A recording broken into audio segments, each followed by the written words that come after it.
Hello, I'm Servern speaking for ECHO, the Environmental Children's Organization. We're a group of 12 and 13-year-olds trying to make a difference. Vanessa Seti, Morgan Geisler, Michelle Quigg, and me. We've raised all the money to come here ourselves, to come 5,000 miles to tell you adults you must change your ways. Coming up here today, I have no hidden agenda. I am fighting for my future. Losing my future is not like losing an election or a few points on the stock market. I am here to speak for all generations to come. I am here to speak on behalf of the starving children around the world whose cries go unheard. I am here to speak for the countless animals dying across this planet because they have nowhere left to go. I am afraid to go out in the sun now because of the holes in our ozone. I am afraid to breathe the air because I don't know what chemicals are in it. I used to go fishing in Vancouver, my home, with my dad, until just a few years ago we found the fish full of cancers. And now we hear of animals and plants going extinct, every day vanishing forever. In my life, I have dreamt of seeing the great herds of wild animals, jungles and rainforests full of birds and butterflies. But now I wonder if they will even exist for my children to see. Did you have to worry of these things when you were my age? All this is happening before our eyes, and yet we act as if we have all the time we want and all the solutions. I'm only a child and I don't have all the solutions. But I want you to realize, neither do you. You don't know how to fix the holes in our ozone layer. You don't know how to bring the salmon back up a dead stream. You don't know how to bring back an animal now extinct. And you can't bring back the forest that once grew where there is now a desert. If you don't know how to fix it, please stop breaking it.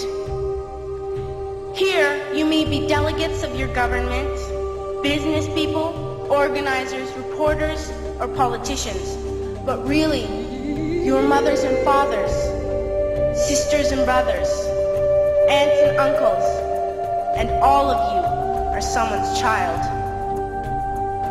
I'm only a child, yet I know we are all part of a family, 5 billion strong, in fact, 30 million species strong. And borders and governments will never change that.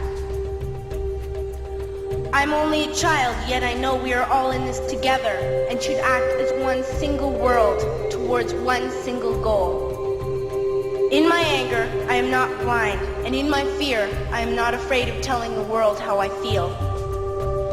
In my country, we make so much waste. We buy and throw away, and yet northern countries will not share with the needy. Even when we have more than enough, we are afraid to share. We are afraid to let go of some of our wealth. In Canada, we live the privileged life, with plenty of food, water, and shelter. We have watches, bicycles, computers, and television sets. The list could go on for 2 days. 2 days ago, here in Brazil, we were shocked when we spent time with some children living on the streets. This is what one child told us. I wish I was rich. And if I were, I would give all the street children food, clothes, medicines, shelter, and love and affection. If a child on the streets who has nothing is willing to share, why are we who have everything still so greedy? I can't stop thinking that these are children my own age, that it makes a tremendous difference where you are born. That I could be one of those children living in the favelas of Rio. I could be a child starving in Somalia, or a victim of war in the Middle East, or a beggar in India. I am only a child, yet I know if all the money spent on war was spent on finding environmental answers, ending poverty, and finding treaties what a wonderful place this earth would be. At school, even in kindergarten, you teach us how to behave in the world. You teach us not to fight with others, to work things out, to respect others, to clean up our mess, not to hurt other creatures, to share, not be greedy. Then why do you go out and do the things you tell us not to do? Do not forget why you are attending these conferences, who you're doing this for. We are your own children. You are deciding what kind of world we are growing up in. Parents should be able to comfort their children by saying, everything's going to be all right. It's not the end of the world, and we're doing the best we can. But I don't think you can say that to us anymore. Are we even on your list of priorities?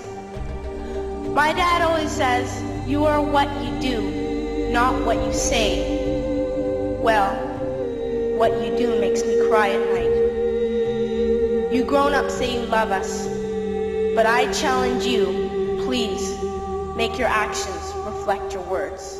Thank you.